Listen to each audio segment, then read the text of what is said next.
Pormal ng pigdeklarar kang pag-asa na sarong bagyo ang pigbabantayan na low pressure area sa luwas kang Philippine Area of Responsibility. Alagad sigun sa ahensya, posibleng maglaog ini sa parngunya na semana. Sa ibong kaini, padagos pa man liwat na makakamati ning mainit na panahon ang rehiyon. Alagad, posibleng maka-eksperyensya maning kalat-kalat na pag-uuran, urog na tuyong hapon.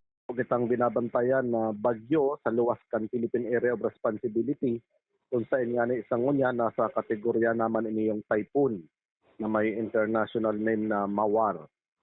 Puri po ining namataan sa distansyang 2,330 kilometers east of Mindanao.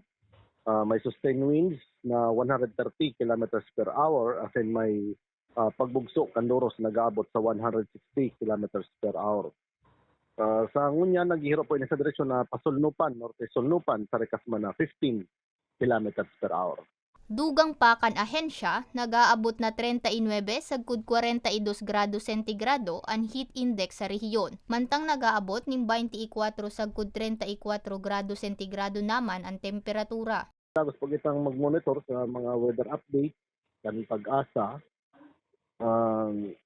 lalo nga ni tayo kita monitor na bagyo ngunyan, although sa ngunyan less likely pa man ang naiinig kan pag-asa na ini yung maglandfall, pero since nga ni nasa kadagatan pa ini asin harayo pang maray, so may mga data pa hinahali yung mga possibility na magbago pa ang pasahog ng direksyon. So padagos po kitang mag-monitor sa yung mga weather update. Abiso kan pag-asa sa publiko, magdara ning proteksyon laban sa init man o uran, siring nin payong. Para sa mga baretang tatak Bicol, May Arango.